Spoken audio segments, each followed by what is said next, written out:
If you've been scrolling through endless listings of orbital shakers, weighing the promise of high speed against the fear of overpaying for a feature you'll never use, you're not alone. I've sat at a lab bench with a half-dozen different models, watched videos, read the fine print, and even asked a few colleagues who already own a shaker what they wish they'd known before they bought. The uncertainty of picking the right one, especially when the price tags range from a couple of hundred to several thousand, can feel like a gamble. Link is in the description if you want to check the product details on Amazon. The IKA 320-8001 MTS 2/4 digital Microtiter Orbital shaker sits in that grey area where a solid, mid-range device promises enough flexibility for most research groups without the premium price of a full-scale incubator shaker.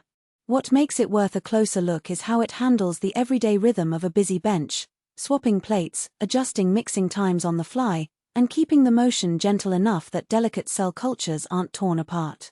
If you've ever had a plate slip off a cheap shaker because the orbital throw was too aggressive, you'll appreciate the 3mm throw that IKA markets.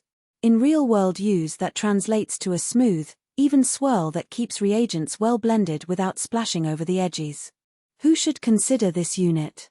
If you run a medium-sized biology or chemistry lab that routinely processes 96 well plates, or you're a biotech startup needing a reliable mixer for assay development, the dual-plate configuration offers a nice compromise. The ability to run either 2 or 4 plates means you can double your throughput on days when you're running a high-throughput screen, then switch back to 2 plates for a more controlled experiment without rearranging the whole setup. The rotary dial for speed and time is tactile, which many users find faster than hunting through menus on a touchscreen, especially when you're wearing gloves. The timer can be set as low as 1 second, so you can do quick bursts of mixing for enzyme reactions that only need a few seconds of agitation before you stop the motion. On the other hand, if your work is limited to a single 24-well plate at a time, or you need a shaking radius larger than the modest 3mm orbit for vigorous mixing of viscous solutions, you might be better off with a shaker that offers a bigger throw or a different motion profile. The MTS is designed for microtiter plates, so it doesn't accommodate larger flasks or deep well plates without an adapter, and that limitation can become a hidden cost if you later expand your protocols. Also, the unit runs on 100120V, which is standard in North America but may require a transformer for labs overseas. That's a logistical note you don't want to overlook during budgeting. A practical strength that often gets missed in the marketing copy is the quietness of the motor.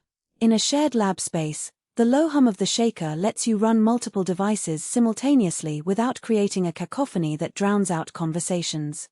I've heard from a few colleagues that they can run the MTS overnight while still being able to hear a phone ring in the next room, a subtle but valuable quality of life factor. The digital display is straightforward. You see speed in RPM and remaining time, and the dial turns smoothly without any lag. That simplicity reduces the learning curve for new technicians, who can set up a protocol in under a minute after a brief walkthrough.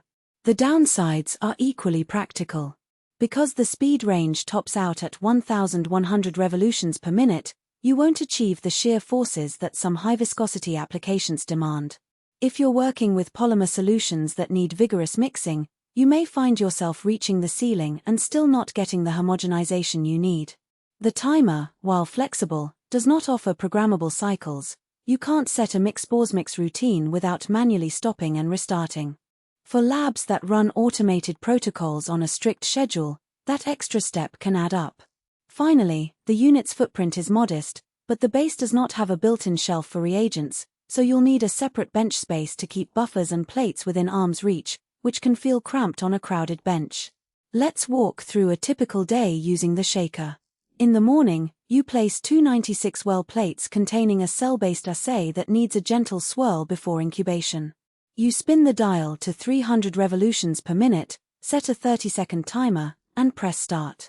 The plate settles quickly, and the gentle 3mm orbit ensures the suspension stays uniform without pulling cells to the edge. Later, you switch to a 4-plate configuration for a drug screening run, bump the speed to 800 revolutions per minute, and set a 5-minute timed run. The noise remains low, and you can walk away to the microscope station without worrying about the plates drying out. At the end of the day, you clean the platform with a quick wipe. There are no crevices where liquid can pool, which keeps maintenance simple. If you compare this to the cheaper, no-brand orbital shakers you might find on discount sites, the difference becomes clear when you test the